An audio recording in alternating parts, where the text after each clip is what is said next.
Welcome to YQG Builds, where it's all bricks and great conversation. Today I'm building with Hailey Trealout. Thank you for joining me. Thank you for having me. I'm excited. And without further ado, let's start getting into these sets. So I'm excited. Open, if you want to do that ASMR. I think it's funny that you said, okay, let's open it. And I'm like, yeah, how?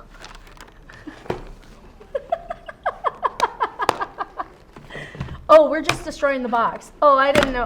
Okay, let's get right into it. Yeah. There you go. Yeah. Let's get right into it. Off to a great start. Off to the best start. We opened them. Can't turn back now. So I'm building the Year of the Horse. And I'm building the retro gaming console, and that is very weird how they just like magically. Yeah, I also hate that it's called retro, where I definitely had one of those at some point. I remember having a Game Boy Color. Yeah. Back in my day. Back in my day. So I'm just gonna. Okay, so I have to open. So first of all, can you? Actually, I'm already confused. So moving on, there's somebody who's done it all. You're a St. Clair professor, animal rescuer, and a plumber. Tell us a little bit about the plumbing. Thank you for bringing up that sore spot. I actually am not a plumber. I live on a farm, and we are on well water. And over the Christmas break, my well pump decided to die on me.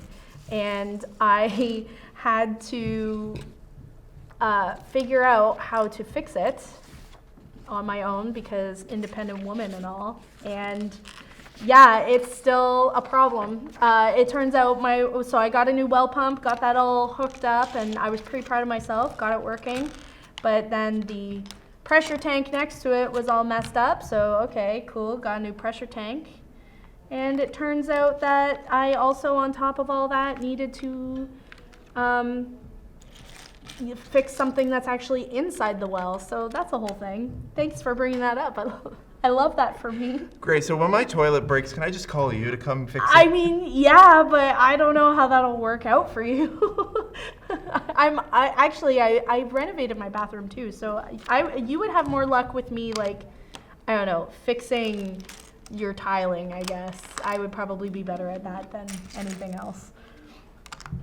So, is it often that you have these kind of issues with your well? No.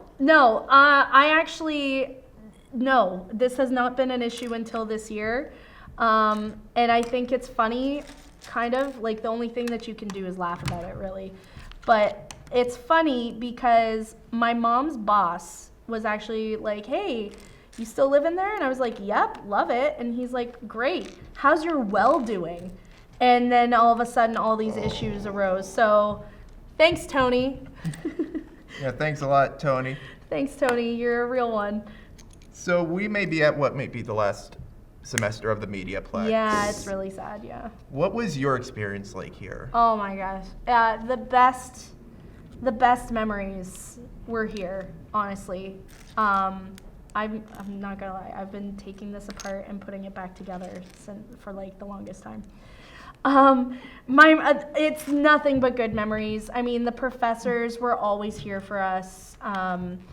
Especially Veronique, you know, she's fantastic with what she does. What is one of the best stories that you can tell about this place? Oh my gosh. About this place specifically, or like one of the things that I got to do with this place? Like the second being one. Here. Oh, being here. I mean, I had the coolest opportunities through this program. I had a internship with Discovery Channel, which was pretty awesome. And I got to, what else did I get to do? Tell me a little bit about the Discovery Channel internship, because I think that's neat. It was neat. It was by far the coolest experience. Getting to do things like, for example, I got to talk to Bill Nye the Science Guy on the phone. That was pretty awesome. That was definitely, like, as a 90s kid, the epitome of my existence for a while there. But getting to talk to scientists in Egypt and, you know, bat professionals and Actually, I remember where I was because I was at Discovery Channel when the Boston bombing happened, and so our newsroom just went insane in there. And does anybody know anybody in the military? And it was wild, wild experience being a part of that too. Being in and it wasn't really because it was a nature show. It wasn't even considered a quote unquote newsroom. Not considered like hard news or anything. No, and we still, we felt that it was important to cover it in some way. It was, that was crazy. So, you're in keeping up with your internship, you almost went to war. I did. I almost went to Afghanistan. I had the opportunity to do it, and my mom said no. So that was the end of that. So that was the end of that conversation. So I did not go. But that also happened. Yes. Out of all the sets, why did I choose this one?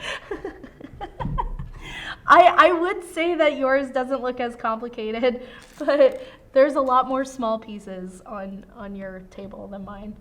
No kidding. So you didn't get to go to war. I did not go to war. I wanted, I know it's weird to say that you want to be a part of something like that, but I came to this program to be a war consultant. I really wanted to be a part of that, but it just wasn't in the cards for me, and I ended up instead being a mom. Which how is that going? It's kind going? of like combat. Combat, yeah. Yeah, when you're being a mom is one of the most rewarding things ever. I love it. I love my children to pieces. There's still your days of hiding in the bathroom with some snacks though, and enjoying something that that they would want a piece of too, but you just don't want to. I have learned that hiding my snacks that I don't want to share with my children in a frozen bag of peas is the way to go. So like my chocolates, if you see a frozen bag of peas in my freezer, that's where my chocolates are. That's where your chocolates are? Yeah. That's the secret to success right there. You're learning all the secrets to parenting. And we're learning just by doing this. Yeah. So you, not only did you have the opportunity to go to war, you worked at Discovery Channel, but you also were a pageant queen. I was a pageant queen around that same time. I participated in Miss LaSalle a handful of times, and I ended up being Miss LaSalle for the year of 2014. I got to do a whole bunch of fundraisers. I did a lot of can drives, a lot of humanitarian work. And I also was in the Miss Universe Canada preliminary pageant for a year. Okay. And I was the second runner-up in Miss Tecumseh, and I also participated in Miss Canada in Laval, Quebec. Wow. Yes. So, what does it entail to be in a pageant? Those for us who are curious. Well, you could definitely be a part of it. It is definitely, there's a lot of taboo behind it. There's a lot of people who think it's all about looks, and the Miss Universe pageant, because they had their bikini portion, that's really what it was. It's all about looks and how you look in a bikini and whatever, but that wasn't the main message behind it all. For a lot of pageants, you actually have to send in an essay, and you have to be very well read, and it's all about what you bring to the table as a professional. What the heck does this mean? What does this mean? Oh, you got to turn it over. Oh, okay, thank you. Yes. Of course. So it was all about what you bring to the table as a person, not just, how good you look in a bikini. One of the things that I really liked about the Miss Canada pageant actually was the fact that they got rid of the bikini portion of the pageant altogether. And they ended up replacing it with a speech. So you had to write and memorize a speech about an issue that you were most passionate about. So it was really interesting to be a part of something so different like that. I bet this did not, this does not make sense. Where can I barely see? What page are you on? Oh my God, you're way ahead of me. I'm What on are you talking I'm on about? page 19. I'm on page 12. You are doing way better than I am. So you also did, in the midst of all that, you also started up your own newspaper. I did, yes. So that adventure started differently. So when I came back from Discovery Channel, I was really interested in staying in the journalism field. And I learned actually through the whole Discovery situation that I am not cut out for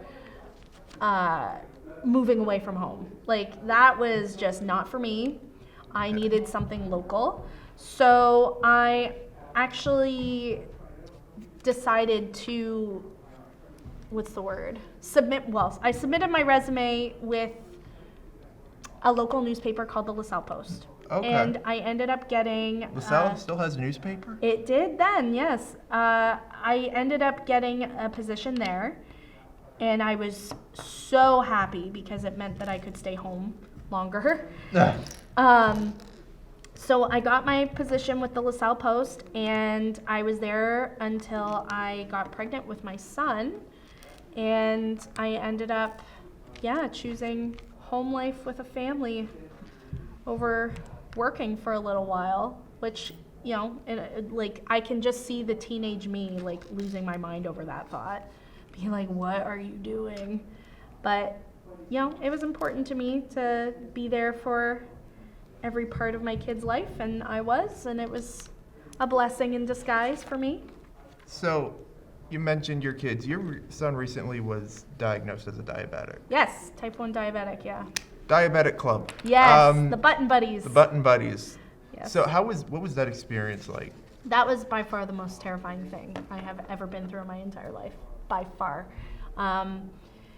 It came out of nowhere. I did notice, because, as you mentioned, because we're on well water, it was very easy to be able to monitor how much water he was drinking because of the fact that we drank from a Culligan tank.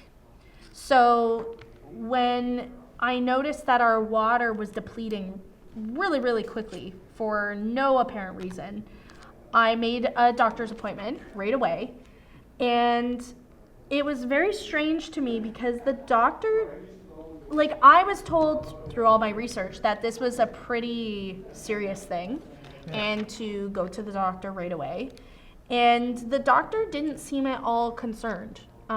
He actually made us an appointment 2 weeks ahead, from there. So I was like, okay, so I guess it's not something to super duper worry about since, he's not worried about it. So I didn't really look too much further into it. And literally the day before that appointment was supposed to happen, I got a phone call from my son's school saying he was struggling to stay awake in class. And at first I was like, you know what? It's probably because he's been it's probably because he's been waking up constantly throughout the night, peeing because he was drinking so much water. It was just ridiculous. And they were like, oh, okay, well, we'll just let him nap until you can come and get him, because I was down here in Windsor and he was in Harrow. So when I was done working, because it didn't sound urgent, they just said that he was getting sleepy, and I just figured it was because of how much he was up to pee throughout the night. So I made it to his school, and by the time I got there, we were having trouble waking him up. And that was where it really started getting frantic. It got real at that point. It was really real at that point. So the principal and I were able to wake him up. We loaded him into my car, and I actually went to my grandmother's house because my grandmother is a type 2 diabetic, and she had the like the glucometer, the blood glucose tester. And so I went to her house because none of the doctor's offices would let me go there just for a blood test. Like, it was very strange. They wouldn't test his blood sugar. So I went to her first, which seems stupid, I know, now thinking about it. But I went to her first, and we tested his blood sugar, and at that point his blood sugar was 32. And your blood sugar is supposed to be between 4 and 10. And obviously 32 is pretty high up there. So I loaded him back into my truck, and I hopefully no officers are watching, but I was very legal getting to the hospital because I made it there very, very fast. And we were able to get him, I'll never forget actually walking to the ER. That was probably the scariest part, walking to the ER, because I'm trying to get him to stay awake. And I'm running because they wouldn't let me park right at the ER, which I thought was dumb. So I had to carry him from the general parking lot, running, trying to get him to stay awake, and yelling at him, buddy, stay awake, stay with me, buddy. And people I'm passing are like, stay awake, bud, listen to your mom. We get into the ER, and they checked his blood right away. And it, by that point, was 42. So he was climbing, and he was climbing quickly. And so they took him into the back right away, and they hooked him up to IVs. And by that point, he was so far into ketoacidosis, which is basically your blood turns to acid. It's not good. Your blood turns into acid, and it makes your blood thicker, so you can't think properly and you can't function properly, and it's really, really tough. And by that point, he was so far into ketoacidosis that he didn't know who I was. He didn't know, my mom by that point had made it to us. He didn't know who she was, and she's his favorite person in the whole world. So it was very disheartening having to hear your child yelling for help because he didn't recognize any of the people around him, and watching him try to fight nurses off and having to be told, okay, you have to hold him down so that we can get him hydrated, because despite all the water he was drinking, he was dehydrated. Like, none of it was registering. It didn't make any sense to me why any of this was happening, until they came in and they said that he tested positive for type 1 diabetes. And by that point, I mean, my whole world crashed down. You know, it can be a death sentence, don't get me wrong, but there's so much technology. But at the same time, you only hear bad things about type 1 diabetes, you know, like you see the videos on social media of families who have to do the changes of the pump, and it was just something that I didn't want to be my son's reality. I just thought this was the worst thing that we could have possibly been told. And it ended up with the proper support, which we are very lucky where we live, that Windsor is one of the top places in Ontario. It's one of 2 of the best type 2 or type 1 diabetes places. Like, it's one of the most, the education system and the doctors, it's the best for pediatric diabetes. So we were really, really lucky that we didn't have to travel for better. But yeah, being told that your kid is type, that was heartbreaking to go through. So that kind of reminds me of my experience of being first diagnosed. I was diagnosed at 3 months old, which is early. That's very early. Yeah. And my dad was the one who first noticed something was not right, because it was like the middle of the night. Apparently I was breathing, not breathing. Oh, my yeah. Mom's like, just wait till the morning. Well, by the time we would wait till the morning, and I joke with her about this all the time, it's like I would have been dead. Yeah. So he took me in and administered the insulin when they said, like, by the way, your son is diabetic because my blood sugar was like 50 or Oh, near yeah, there. that's really high. So, Thank God they didn't wait. yeah, no, thank God. So, let's get a little sidetracked there. Your newspaper, is it still operating? It is technically still operating. With my son's diagnosis, it really threw the train off the track, you know? Yeah. So I've been having to focus on him and on trying to keep everything normal. Like, that was my number one thing, is we got to keep things normal. And it's been super tough with, yes, long story short, yes, the newspaper is still on. It's just, we've been taking a little bit of time to be a family and to navigate the diagnosis and get used to what life looks like now. That, you know, I just needed some time with my kids Yeah. 'Cause before I could continue. That's the important part. You want them to feel like, Yeah, you want to feel normal. And that was the main thing for me. I wanted him to feel like nothing was different and nothing was changing, because our life was just thrown off course so quickly and so easily, it seemingly, you know. so you've done all that. You're also a professor at Yes. St. Clair College. I love my job. Effective until April 30th. Thanks. If anybody's hiring. No, If anybody's hiring out there. if anybody's looking for a professor. So how'd that come to be? The professor job? Yeah, the professor. I actually called Vero, who is the head of the program, one day.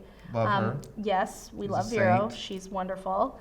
I called her and I needed some advice for my newspaper, actually, and what I could do to like move forward with certain things. And she was like, hey, just so you know, like while I got you on the phone, we are actually looking for somebody to teach the newspaper and news writing and all that jazz. And I was like, sign me up. Like, absolutely, I'll do that. Ignore my knife, I'm sorry. So I accepted immediately. I was like, I'll be there Friday. And that's how I got my job. And that's how I met you. That and Rasputin. That recipe, which we will not go into here. No, you can do your own research on Rasputin. There we go. Got her in there. It was giving me a tough time trying to fit that. I'm also having a really tough time with one of the eyeballs here, but that's okay. I'm kind of moving on from it. Move. Oh, no, I figured it out. Now that I got That's these what out. it's all. That's what it's all That's what about. it's all about. The gratification of figuring it out. So, did you think in a million years you'd wind up back here as a professor? I have massive imposter syndrome over it. No, I did not think so, but I'm so glad I got the opportunity and I got to meet some really incredible people and work with them. And now I also, on top of the newspaper, I took on the radio show. And I'm loving every moment of that. You can listen to Zach's Weird News on Fridays. Revolution Radio Fridays. Revolution Radio Windsor, that's us. But I love it. I think it's a lot of fun, and the different ideas that everybody came up with, I screwed up again. The different ideas that everybody came up with was really inspiring to me, seeing that they were so excited to be a part of something like this. I've really enjoyed it. Technic part here.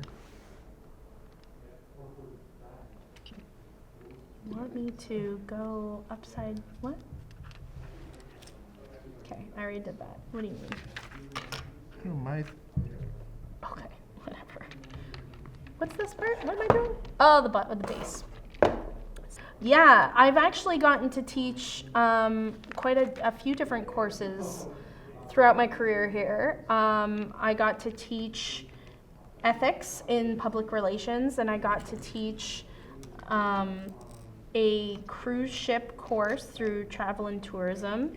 And I also got to teach a documentary class. It was a capstone class, that's what it's called, in media convergence. And it's been very fun. For a lot of these courses, I'm also getting to learn alongside the students. So that's, it keeps it interesting. But the main thing is I try to make everything fun. And I know my learning style isn't the same as other people. So I also try to make it so that, if I understand it, I know for sure other people are understanding it, and I try to really break things down as much as I possibly can. But I'm honestly, I'm just along for the ride. I'm just having a lot of fun with it, and I'm trying to make the best of the situation that I've been given, or the opportunity, I should say, that I've been given. The situation. The situation. So did you hear, because I was going to go into a whole Jersey Shore thing. Bring it. Let's hear it. They've apparently done a Canadian version. There's a Canadian version called Canada Shore that's out right now. Not sure I could say where. It's not on anything we'd probably know about, but it's out there, and I'm just like, oh my Lanta. I'm like, this cannot be happening. Oh man, I'm happy it is though, because that's fantastic news. Did you ever watch the Jersey Shore Yes. when it was on? Yes. My mom and I quote Snooki frequently, still to this day. Even back then, I'm wondering, why is this a Gym thing? tan laundry, baby. Cabs are here. I'm all about it. Heck yeah. Oh boy, this Did I watch it? I'm like that. I feel like that was peak millennial. Oh God, yeah. That was all. Okay, no, I messed this up, I think. I don't know what I'm doing. Don't mind my. By the way, this is the best little knife that you'll get on Amazon. It's like $12, by the way. Not sponsored. Not sponsored, but it's a fantastic buy. And apparently it's really good for Legos. It is. What was in each set you get a brick separator. Really? Which is used to, you get Where's them in mine? bigger sets. Oh, okay. You get what you pay for, I see. Yeah, so remember I will say the biggest brick separator had to have been your teeth. Yes. But now it's my pocket knife. Now it's your pocket knife that you found on Amazon, not sponsored. So. Oh, there it is. How do you feel like you've done in life so far? Well, like I said, I have massive imposter syndrome. I don't know how I got the opportunities that I got. I just feel like I've kind of been cruising through, and Vera's probably gonna watch this and be like, "What happened?" she's like, "This is what I get." This is what I get. I asked Zach to come back, and come out of retirement for this, huh? I've concluded my build. You did it. I did it. That's right. I did it. We'll have the robotic audio clapping. Yeah. What's your what's it called? What's its name? It's called the retro gaming console. Yeah, but I named mine Meryl Streep, so it needs a name. Pete. Pete the controller. Pete the controller. What game is on your controller right now? I don't know. Oh, okay. Looks very 90s to me. Blocky. Very blocky. Goes with them big phones. Yeah. Well, Hailey, thank you so much for joining me on YQG BuildZ. Oh, thanks for having me. Join me next time. I will have another guest where we just build and have great conversation.